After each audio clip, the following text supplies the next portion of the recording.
Hello and welcome to the Overly Animated Podcast, where we take animation seriously.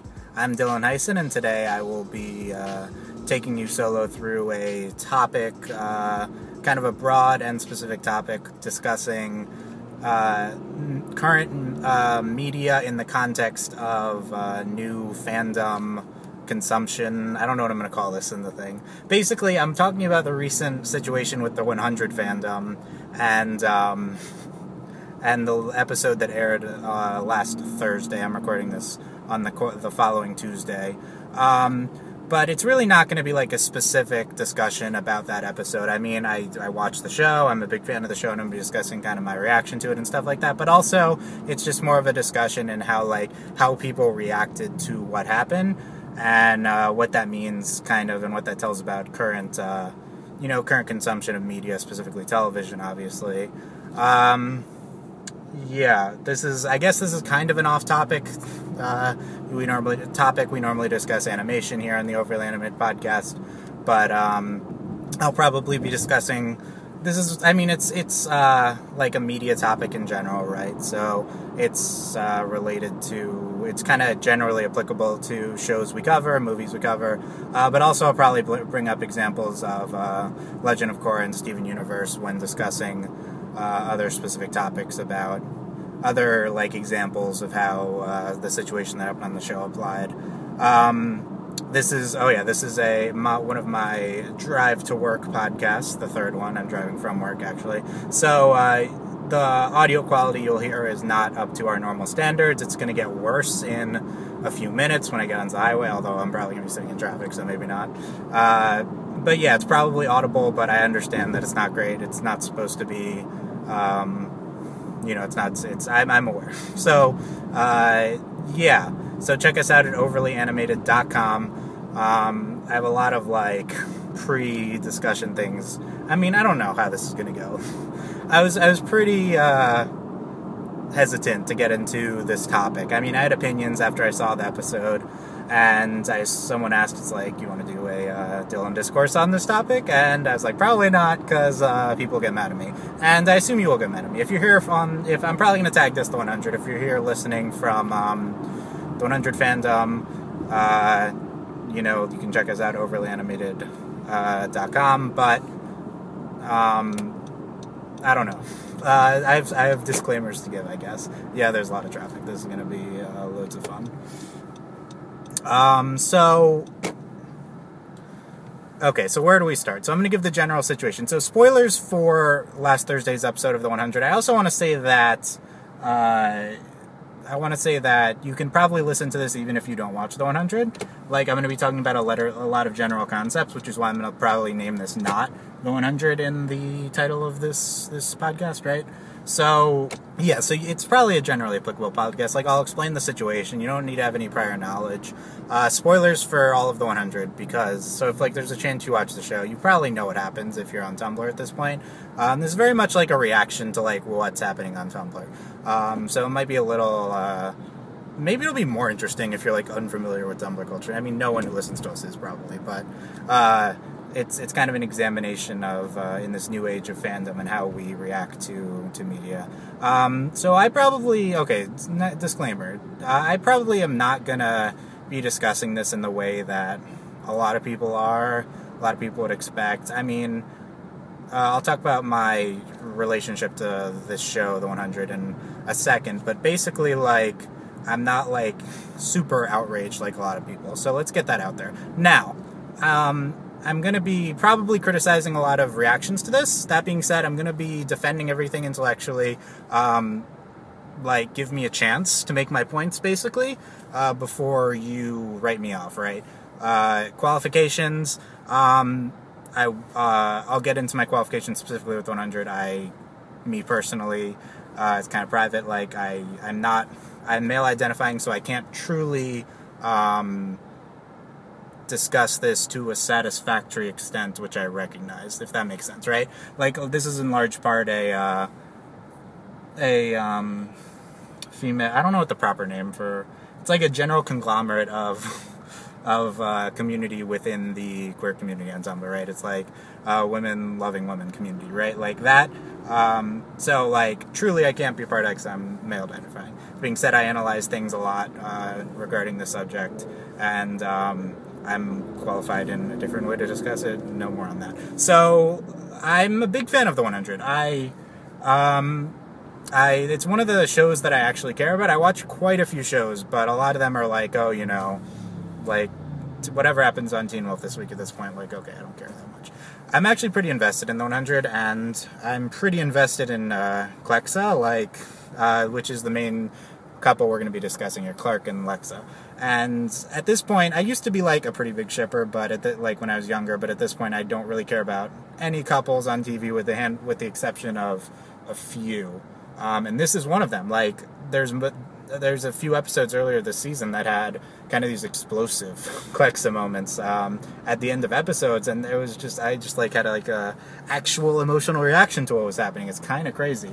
That's pretty rare for me. Just if you know me, like to actually react to something, especially on a show that, I mean, this is one of the shows I'm invested in, so that's not that surprising from that angle. And yeah, so like I ship it. I care very much about Lexa. Potentially my favorite character on the show. I guess Clark, but you know, is he letting me in? Well, we'll see. I mean, I'm forcing my way in, so really, you're not going to move forward? That's fun. Thank you for doing that. Yeah, so we get this as I'm driving. Maybe I'll remember to edit that out. So yeah, I'm very much invested in them, and I don't generally emotionally react to things that much, but this couple I certainly have. I think the 100, we'll talk as if this is before this episode. Spoiler alert, I hold these opinions still, but I think the 100 is like one of the most progressive shows on television. It's remarkable that it's on broadcast television. It is a show that features, like several warring factions that are led by, kind of these warrior females, like even Clark, who's not like a warrior in like Lexa, is just like these incredible figures. And the main kind of romance on the show this season was between two of those faction leading women, and it's remarkable. Like I honestly, like I can't believe that they were doing it to this extent, and I was absolutely loving it. Like this season now is featured Clark, the main character, sleeping with two different women. Like and Clark is, while not labeled on the show, I don't think she's labeled herself. A lot of the fandom labels her as bi, which I'm not great. I don't love like people just being like, this character is this sexuality because it's how it is. Like, says who? You know, the Clark hasn't said she's bi on the show, right? I mean, she slept with a man and two women, so that we've seen. That bi, I guess, is used as an umbrella term for two or more genders. If you're using bi like that, then absolutely we can use that. But that being said, when's the last time Clark expressed interest in males, right? So I feel like you could identify her as, you could claim that she's lesbian as well. It's, if you're super offended by that notion, then I feel like there's something not quite right there. It's, I mean, maybe Jason Rothenberger, I'm not super familiar with the crew of the show, but maybe he's like said Clark is bi, right? Like, then you're going to use Word of God to label her, which is fine again. People are bigger on Word of God than I am. That being a trope, saying the creator of the show saying something is true or false, right? So, yeah, so we have, I mean, I would also say, if you ask me, I would say Clark is bi. So I went through that whole tangent to get back to the point. So we have a bi female lead who's slept with two women on screen this season, and like it was basically in a relationship with another leader of a faction on this post-apocalyptic Earth. It's incredible. The show is incredible. And spoiler alert again, but I think it's kind of unfair to have all this great stuff dissolve from one misguided scene, right? So I'll defend that more. So let's talk about what happened on this last episode. Spoilers again. So Lexa dies, right? I didn't react as much as I kind of thought I would. So here's the thing.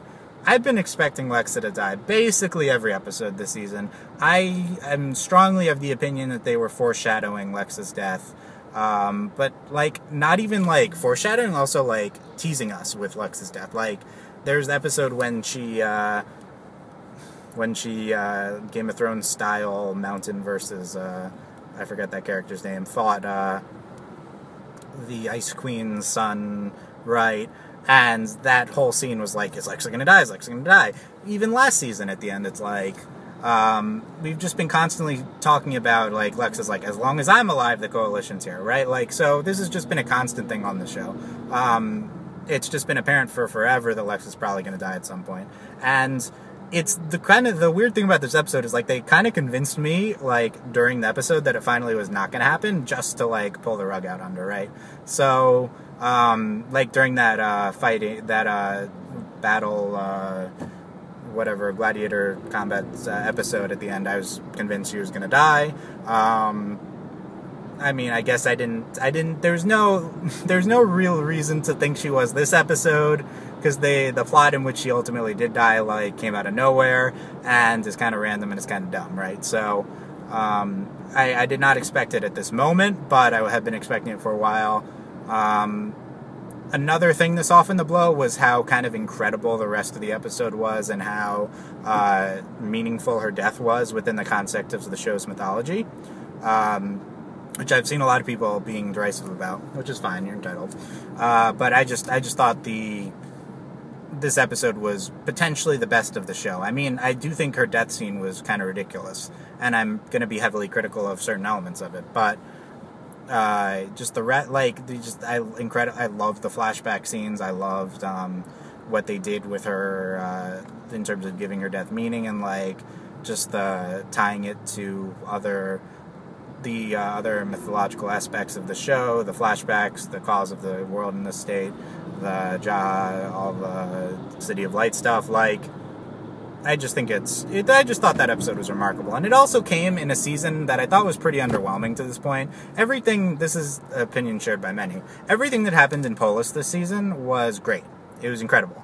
And everything that happened outside of Polis was kind of underwhelming, especially with Pike and just everything at whatever their base is called, right? It was just all absurd and just unsatisfying and felt unfair to the audience. If you listen to me frequently, you know that one of my pet peeves in storytelling is just to have things feel unfair to the viewer.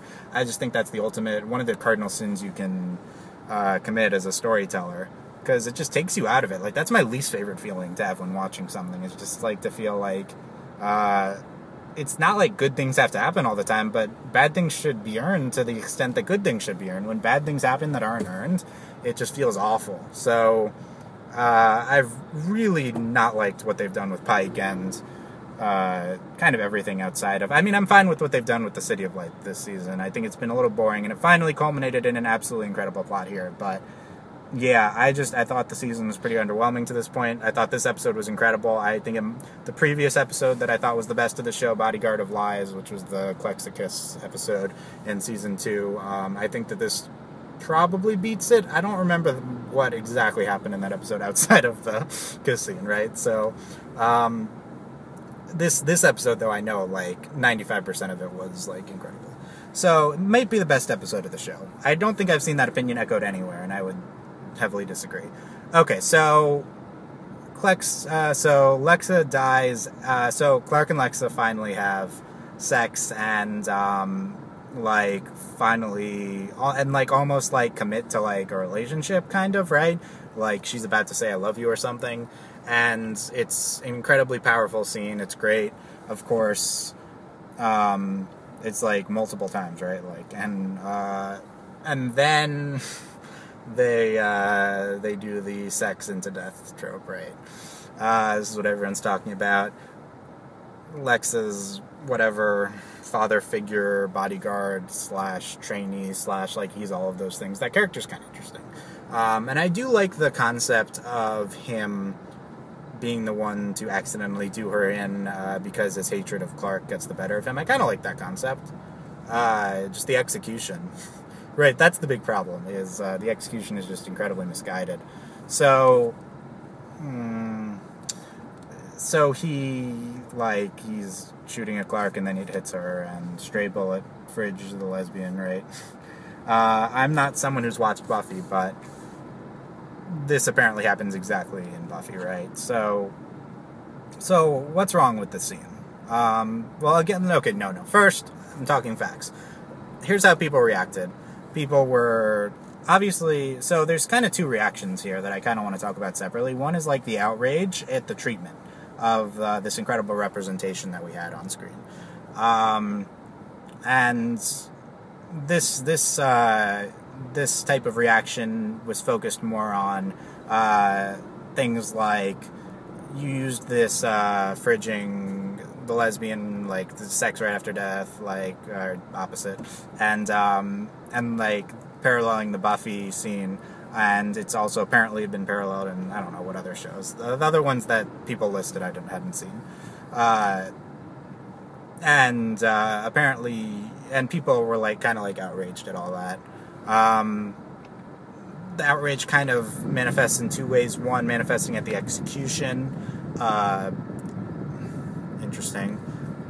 And the execution of like how they did it, but also the fact that they took this representation away, like outrage that this was like the best thing the show had and it was very important to people, and they took that away. So that's like the other type of reaction, I think, was an emotional reaction.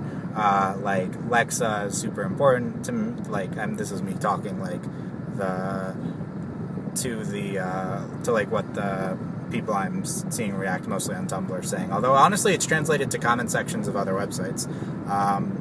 Whenever there's like an article on it, there's like a few articles of Jason Rothenberg that came out right after the episode explaining what happened. So that came out like right after the episode aired. So the interviews were done before it happened, after the interviewer had seen a critic screening, right? So that meant that he knew that there's going to be this type of reaction, and so did the interviewer, because the first thing they asked in like every single one, like EW, like TV Line, like everyone I saw, apologies for the truck sound, but everyone I saw is like, people are going to freak out over this. Why did you do it? That's kind of the first thing that he asked. And then we'll get into what Jason said in response to that, right? But I don't remember how I got to this point. But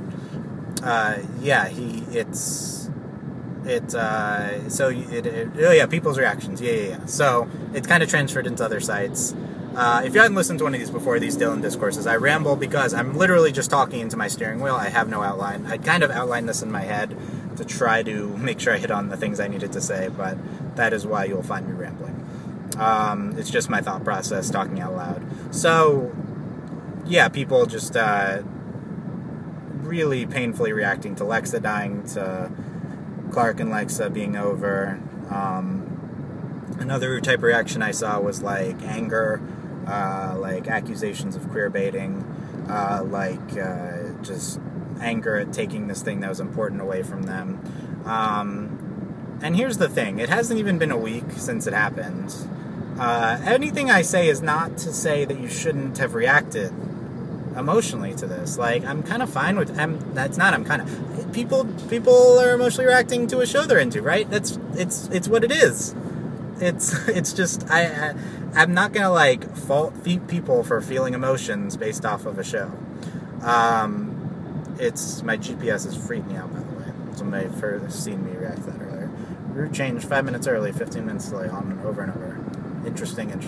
So it's like people were really attached to them. I'll talk about that more, and attached to her, and it's like feeling a loss, and it's, of course people are going to emotionally react to it. So that's like, okay, nothing I say is to disparage emotional reactions.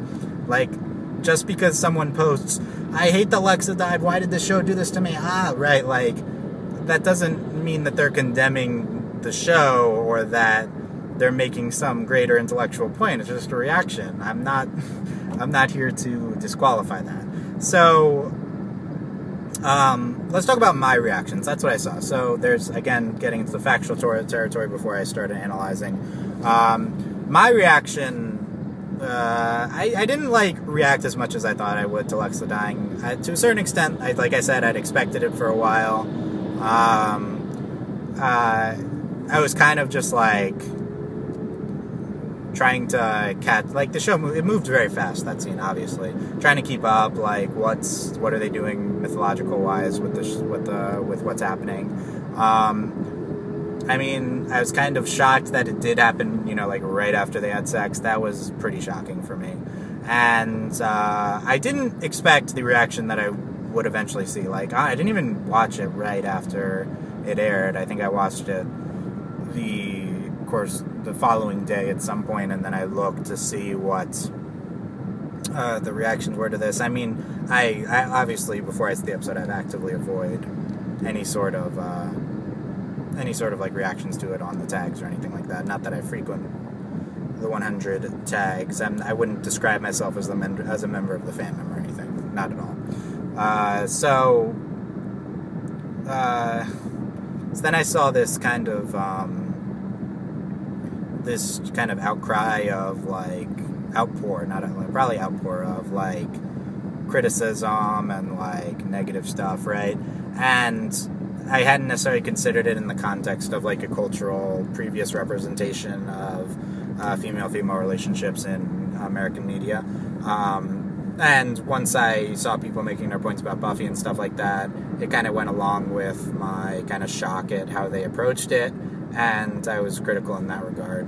At the same time, I was kind of finding myself disconnected from the people who were outraged to such a significant extent.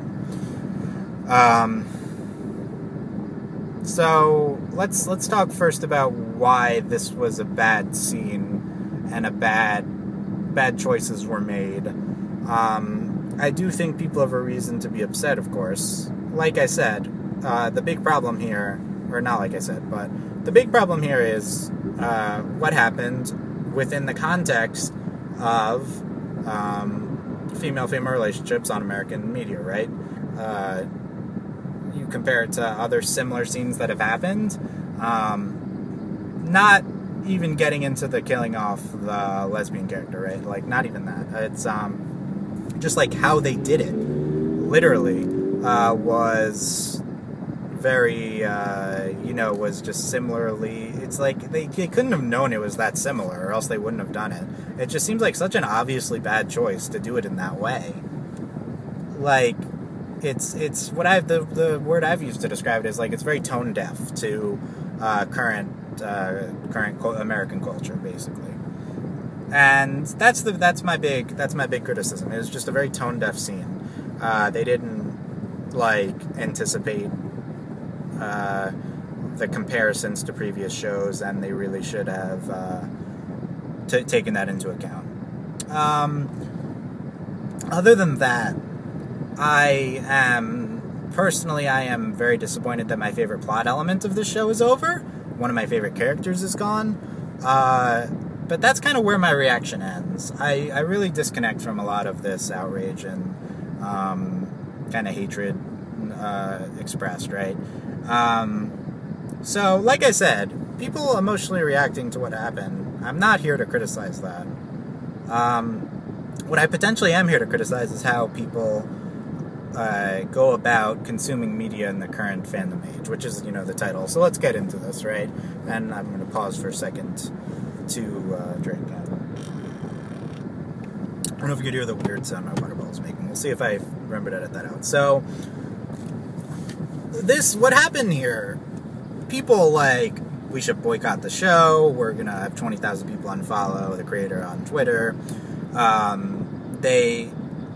The big potential problem is the thought that you can't kill off this character that I am emotionally attached to. You can't kill off this very important relationship in terms of representation to me. And this is kind of what we've seen now happen in terms of current fandom culture is people emotionally attaching to media in ways which we've never seen before. it's kind of astonishing that just the extent to which people feel attached to current characters. And I'm not necessarily I'm not criticizing the attachment, and I'm not saying that people are too invested. I don't care about that. I saw a lot of posts that it's like a very close friend died, and of course you need time to grieve over that, right? This is such a new concept, and it really only applies to select media that we're seeing nowadays. Maybe it's even a special situation for this show, because a lot of other shows people are super attached to. Like, you think of Game of Thrones, like, the deaths that happen are kind of known, and you also know that just random deaths are going to happen, right? This show, it happens to a less significant extent. I do think this is Game of Thrones-like, in that anyone can die at any point. They've shown a willingness to kill off main characters twice before. So it's not super surprising. And Lexa wasn't even an original main character, of course. She's kind of in that weird point, that, like, Toph-like point from Avatar: The Last Airbender, where she's, like, now a main character, because after she got added to the cast and whatever. But yeah, so it's kind of a unique situation for this show. And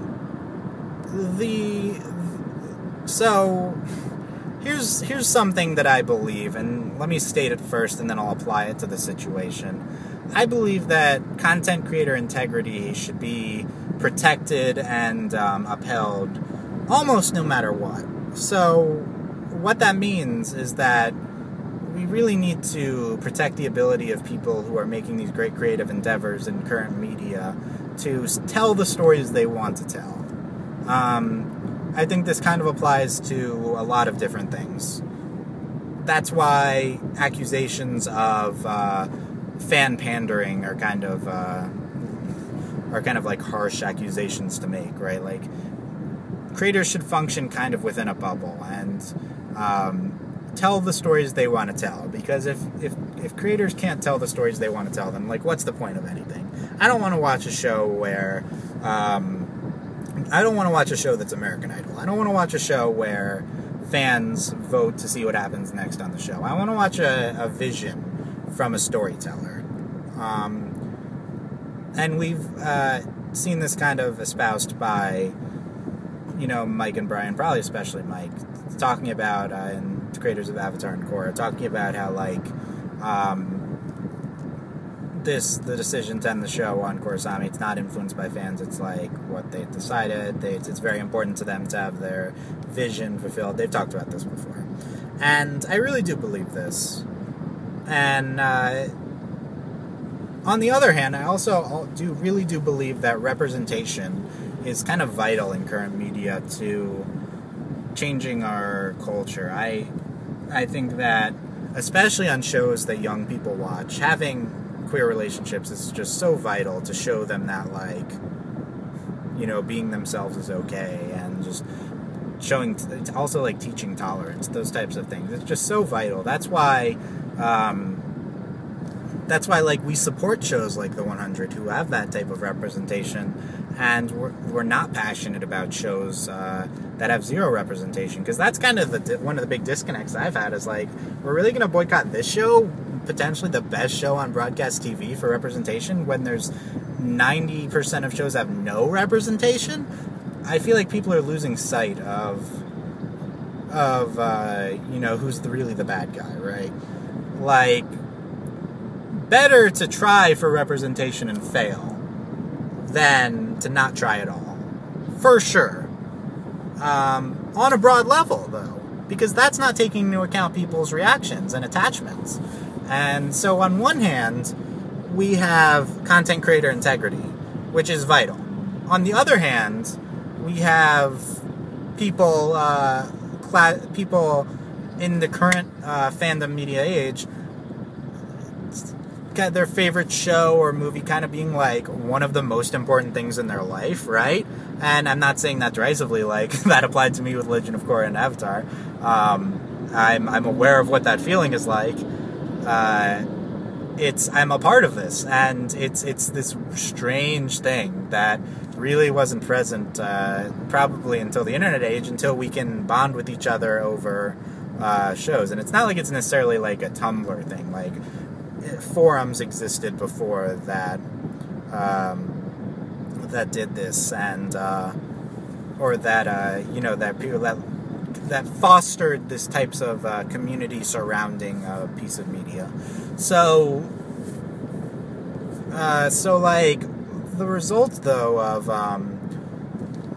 of when you have people so attached so much to shows is that they're going to react very strongly to events within the show, even if those events are creator vision. So you have this creator vision clashing with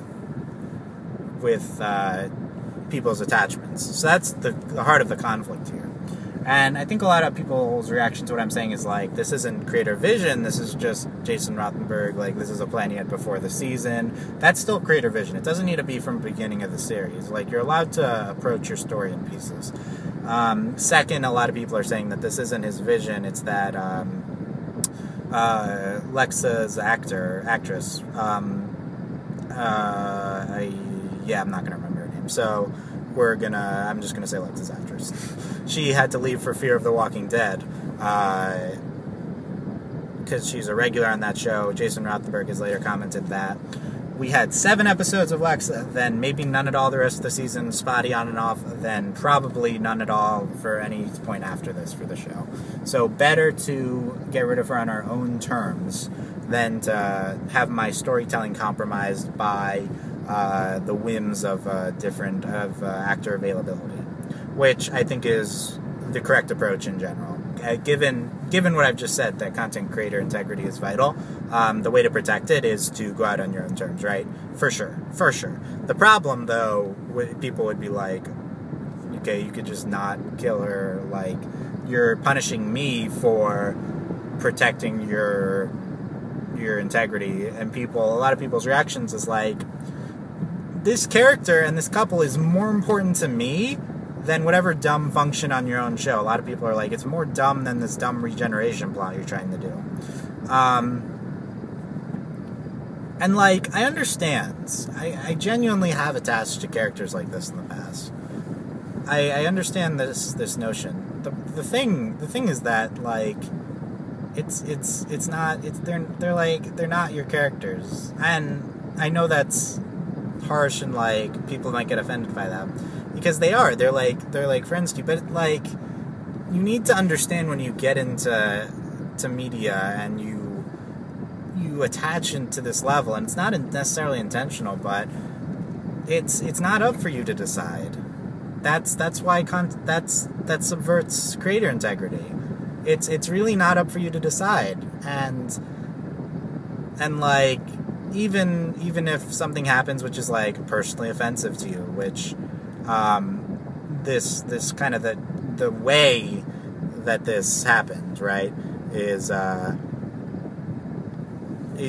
what it was, like, kind of outrageous and bad. And I also felt that, and it was kind of offensive to me. Like, and of course it's not the same as, not claiming it's the same as for people within the, you know, these types of these sub-communities, right? So, even if, like, they, like, mistreat it, it's still not yours. That's a harsh reality. And I hate people being like, accept the reality of life, because most times when people say, like, this is the reality, like, you can't get offended, this is the reality, then it's illogical, because you can just change the reality. Like, it doesn't have to be this way. It's not like this is how it is forever, it's just how it is right now. And you can help people to change and, like, not be, like, terrible people. So, but, like, that doesn't apply to this, though, does it? Right? Because this is someone's vision. You're living within someone's vision. It's not a shared world. I think people are seeing fandom and media in this fandom age as, like, a shared, like, world, like a subset of our society. But like, it's not. It's just what it is. It's someone's creative vision. And I'm not watching the 100 to be a part of a a society where we all shape the future of the show. And it's not like my needs are more important than other people's. It's that this is like the intent behind creating it, for everyone involved. And maybe you disagree. Maybe you think that this is how what I'm espousing in creator integrity is like essential. Maybe you don't think that that's true. Maybe things have changed. Maybe you think it should be a shared collective. But there's a lot of legitimate beliefs that are not that.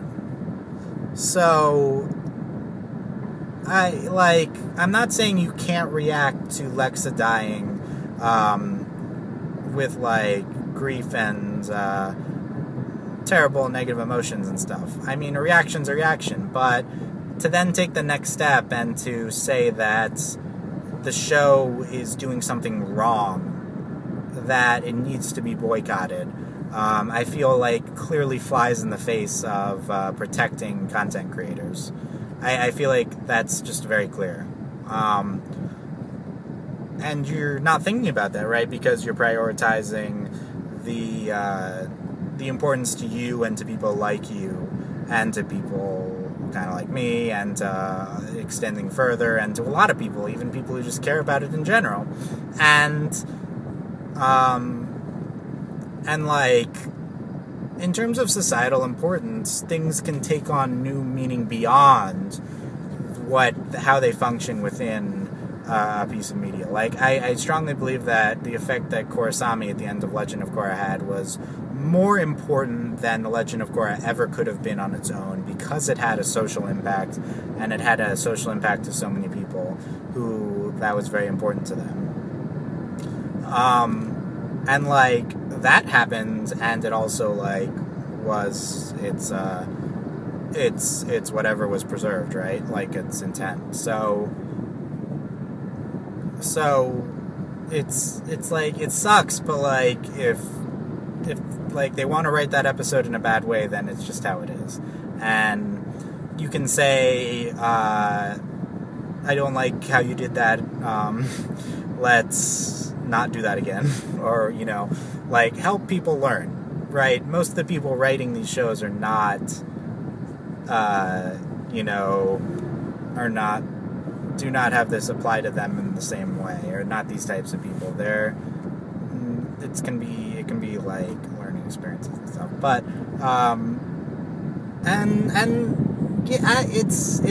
it's tough because these reactions are very legitimate, and so are the cause. I even think that the representation and the meaning it has to people is more important than the show itself. But I guess what I'm saying is, despite that being potentially more important, I still don't think the show should be changed because of that.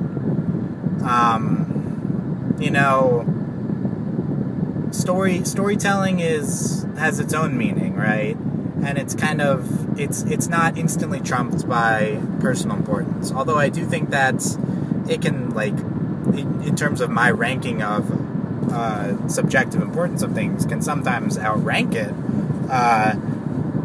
The reason that this is affecting you in the first place is because there's some storytelling here, and by saying that they should not have killed Lexa because she's too important to me, they should not have disrupted the thrones because it's too important to me, I do feel like you're actively subverting and going against the storytelling which influenced you so much in the first place. So it's not a sustaining feeling, it's not a sustaining message that you can be outputting. And in that regard, I really do feel like and drawing this back to a more general kind of new media and how we consume media in the current age type of thing. It's maybe we can be bigger fans of shows and be more into them, but we can't insert ourselves into them, because then they cease to be the shows which we are a fan of in the first place.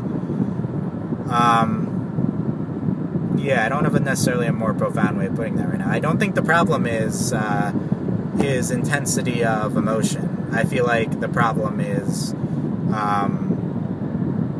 a sense of is some sort of feeling behind like what it is. Some sort of sense of the story belonging to you and not just you being a part of the consumption of the story, you know. And it's difficult because to a certain extent doesn't something happening in the show taking on separate and special meaning for you inherently push you into this territory of being a part of the telling. I mean I can understand how people would get to that point, but I don't think it has to get to that point. Like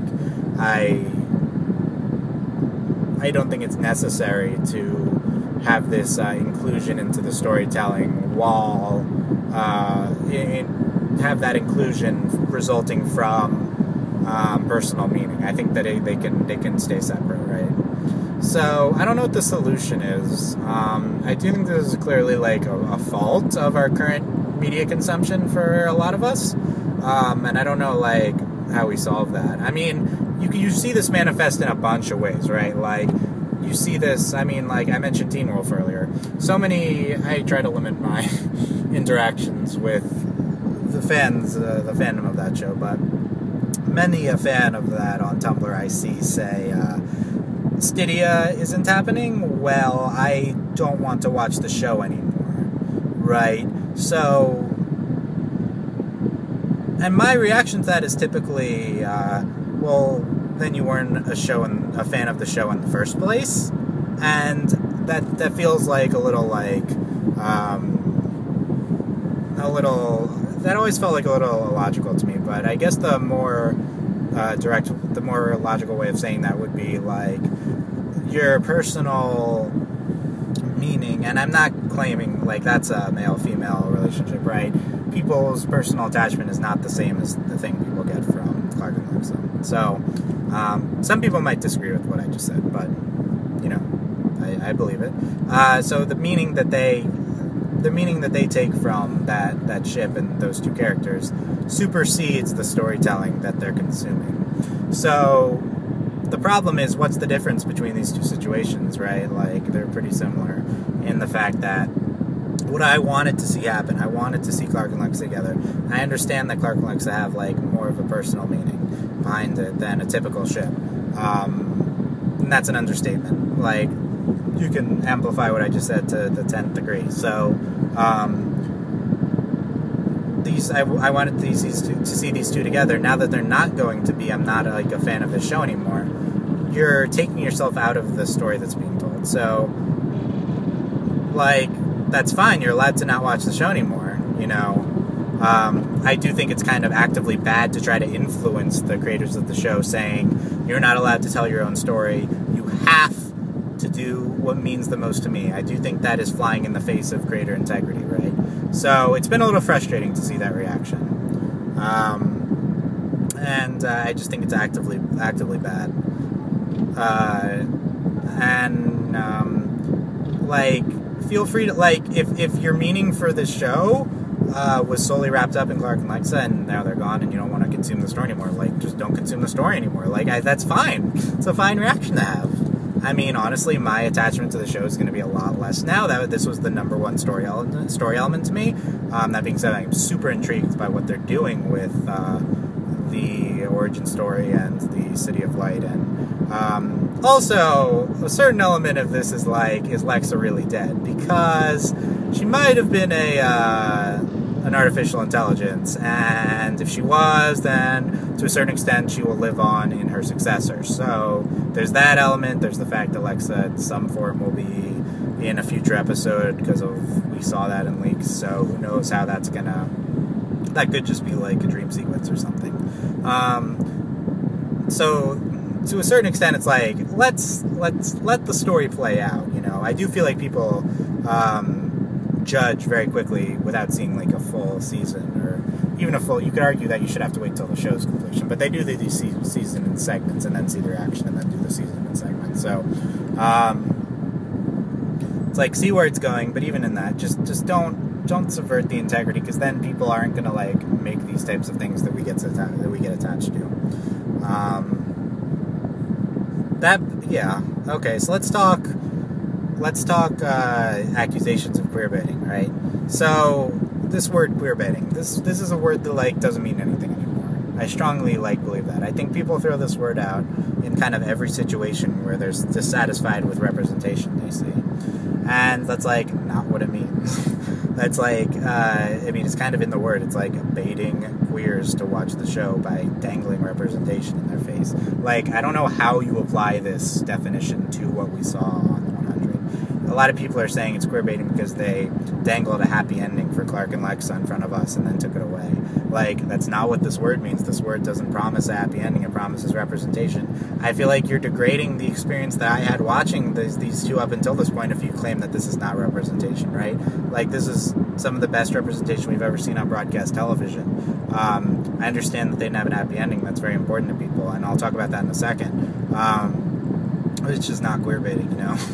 The only thing that would qualify as this term is if people's claims that people involved in the show leaked these scenes of Clark and Lex together in order to keep people with the show past this death scene, then yes, that would qualify, but that is absolutely not true, right? Like, there's no way that's true. So these are just conspiracy theories. So if that were true, then yes, but it's not true. So I can't claim that definitively. It's just probably not true.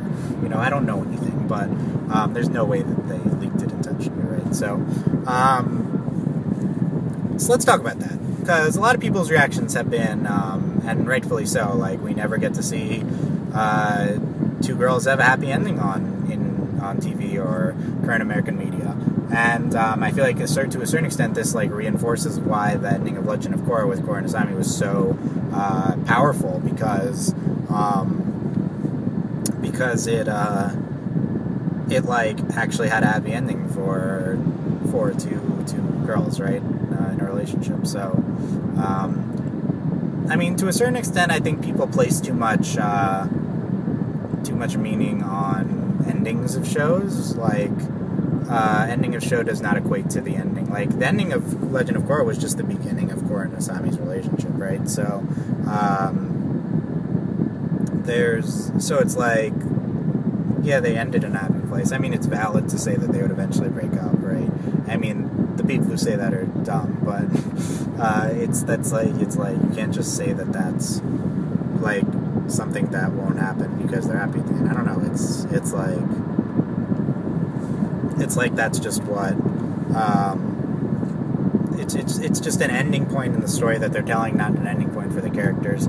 I don't think endings should validate what we saw previously. That being said, like, it's more of a these types of characters don't have happy endings as two girls together, so when would I ever have that, right? That's what people are saying, and like, I totally get that. And it sucks that like continually we keep seeing this happen, and I agree that this is a bad thing.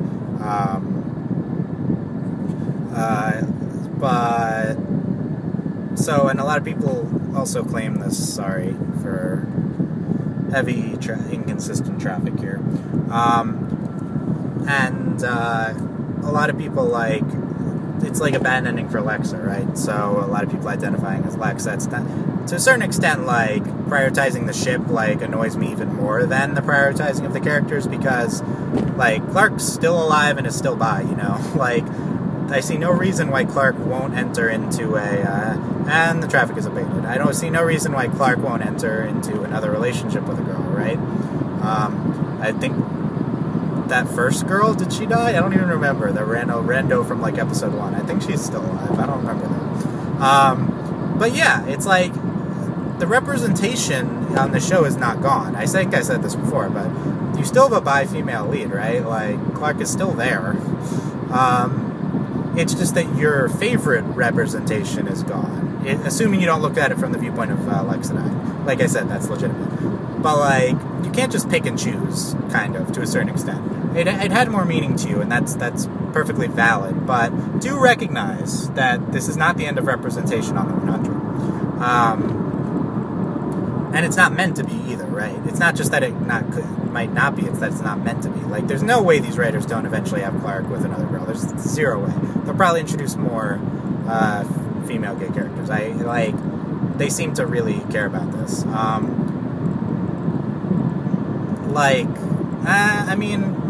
I'll stand by that, yeah. So, I don't know. So, yeah, Lexa, so it's kind of an unhappy ending for a lesbian character on the show, and that's just another one that had happened. To a certain extent, and there's an element here of Clark and Lexa were never going to have a happy ending. And there's been a lot of pushback on this point. It's like, people die all the time on this show. The thing I don't really understand in terms of the reaction is people being like, Lexa, that was like a shock that she died. Like, people, okay, maybe I was like reading into things that other people didn't. It's not like my reading of the show is correct. But like I said, I think Lexa's death had been foreshadowed like continually teased and dangled in front of us. Constantly we hear like, this coalition is only here as long as you're alive. Like, that's totally foreshadowing your death, right? We're just like, it's like, when you die, this will be challenged. So like, that's it's like, I just don't understand that element of it. You're attaching to there's just something really disingenuous about, like, expecting. I understand the cultural implications and why you would want to see this couple that you're so attached to, like, have a happy ending, and so did I. I never thought it would happen, but I also very much wanted to have a happy ending. But, like, did you really, like, how could you, like, watch the show and ever interpret them as going to have a happy ending? Like, that's the thing. Like, this is the most relationship in peril that I've ever seen on any media. Like, these two were always, like, it's like, will they hate each other? And if they don't hate each other, will they be able to be in the same place as each other? And even if they're in the same place as each other, will one of them not die quickly enough that they could, like, actually explore their relationship, right?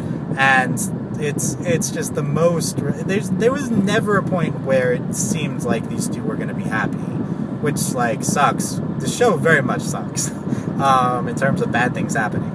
But, like, it was just never going to happen. So it's a little bit more of an absurd reaction given that. Now, that doesn't mean that they couldn't have been, or that it was wrong to, like, hope for it or whatever. But I do clearly think that, like, expecting them to have ended up happy kind of flies in the face of the storytelling that was being done. Maybe. I think so. So, yeah.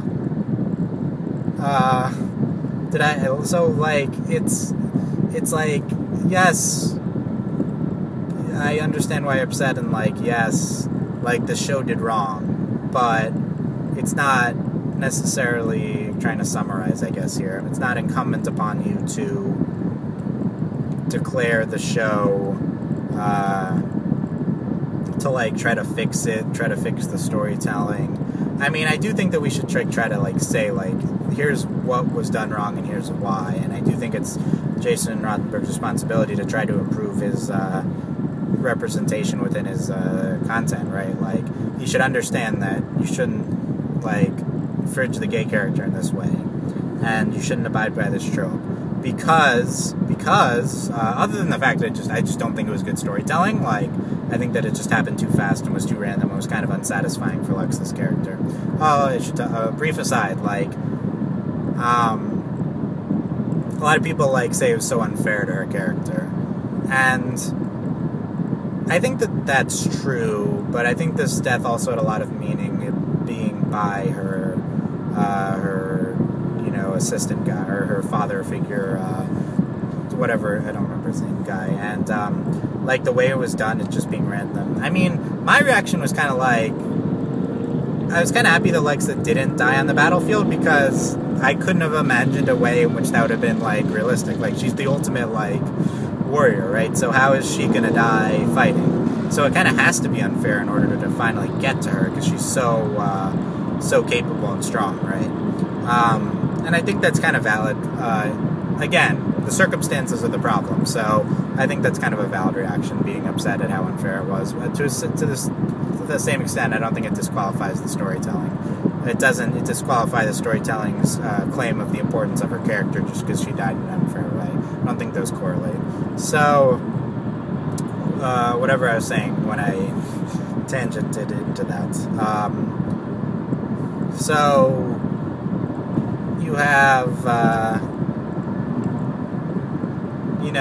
don't know what I was saying. So Lexa, the way she died unfair, yeah. And, but yeah, it's like, it should improve. I don't want this to be my favorite ship didn't happen, so I hate this show and it should have been done differently. I think a lot of people are getting into that, and I hate that reaction whenever people have that. I've always seen it from like entitled straight shippers, right? Stiddy is a great example of that, and not that applies to all people who ship that. Like, I mean, I wouldn't mind seeing them together, but it's just like people who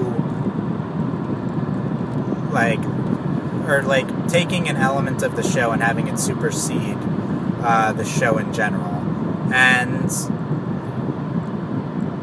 it's like dumb from the extent of a straight ship, but it's not necessarily, it's not like qualified from it being a gay ship. It's just that yes, it might take more societal importance to a lot of people than like what's actually happening with the storytelling. But is it like sleeting or something? I don't know if you can hear that. It is not cold enough for that. But it's even if it takes on a larger societal importance, it still doesn't supersede the storytelling that begetted it, right? I don't know. Maybe that was a word. But yeah, it's, as you can tell, I'm fading here, so I'm going to start wrapping up. But I don't know. I feel like there's valid points to make. In conclusion, I feel like there's like valid points about how this was handled to make that are being thrown away by this kind of sense of involvement in the storytelling, which really shouldn't be there. Like consumption, not part of the process. And I do think this is kind of a problem with current fan culture in general, and I don't know necessarily how to address it. I mean, I think a lot of it is a product of people getting attached to media at such a young age, and and it gets way more complicated as we're seeing now when it's media that clearly does take on such a personal importance to them. And the 100 should be celebrated for having the importance to you in general, but it still should be held accountable. I agree, and I am by criticizing it here. But let's not, supersede the storytelling. So I guess I probably have more things to say. We'll see if I remember as I wrap up here. Let me know what you thought about this. I'm interested to see how the show's going to handle it this week and going on. I think that, like, I don't know if I've seen Jason Rothenberg say anything that's, like, bad in response to this. He's, like, kind of correctly been, like, or he's kind of been, his response has been, like, Lexa had to die, I was kind of forced into it. And I feel like a better response would be kind of what I'm saying now. It's like, it's my story to tell, but I do think he made the correct decision with this, and given the situation he was in. But I also do think she's going to be back this season in some form. It's going to be interesting to see if she was an AI, or if the AI just resided within her. Is the what's her name? The AI's name, whatever 2. Right? Is she like the Avatar state? If you watch Avatar, like is it just like a thing that's inside of her, but she's still her own person, or was the AI taking on her current personality? And I assume it's the former, because it'd be kind of unsatisfying to hear that, like, Lexa was just this AI, unless it's like this AI has, like, become a person of her own or whatever, and it's kind of, like, evolved to the extent. As you can see, I'm kind of I love AI stories. I'm super happy that the 100 is turning into one, and I know a lot of you would like disagree because that superseded your favorite plot element, and I don't necessarily think it's a superseding, like, and I do think it's going to be, although this is a treaded upon, hold on, I'm going to talk and check the recording to make sure that we didn't lose it, although it's treaded upon water that we, like, explore grief within female-female relationships, right? It's like we've had enough lesbians dying, we don't need to explore this element again. It still is an aspect of representation to explore, so, you know, we'll see. I'm still, like, obviously I'm still going to watch the show, I'm still a big fan of the show. I don't think that this one tone-deaf scene negates the kind of episodes long of I don't know what this beeping is. Episodes long of representation that we've seen, and I do think that the representation given and, like, the meaning that it had on people should not be, like, thrown away based off of one miscalculation. The decision to end this thing that had so much meaning to people was, I don't know. It's tough. Like if people must have been attaching more to Lexa than Clark to react this way, right? Like, I don't know. It did take me by surprise what happened, and I don't really know how to. It's not something that should be fixed because people are reacting. But to a certain extent, our consumption is certainly off, placing the importance in, like, relationships too much. Like, I certainly think that that's true.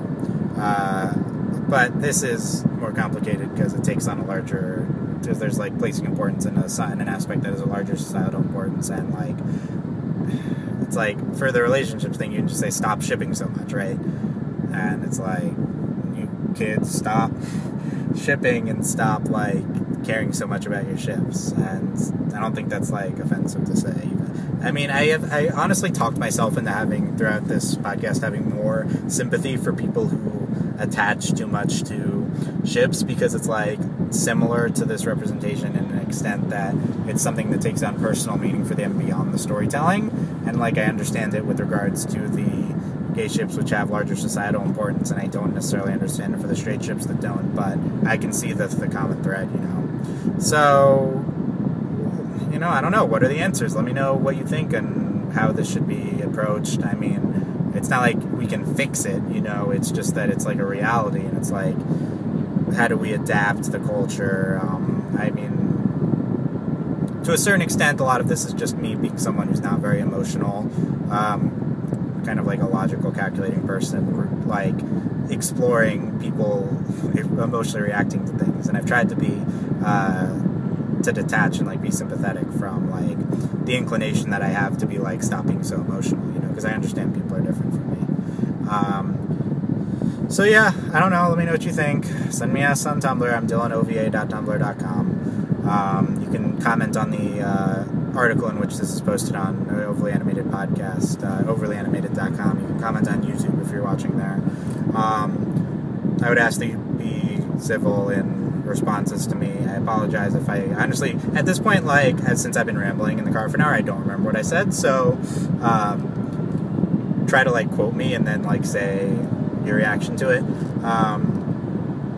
But I thought I was going to apologize in the beginning. Oh, that was one of the things, like, I had it planned in my head. I was going to be like, I apologize in advance for everything I'm going to say if it's, like, if it's not good. So I'll apologize now.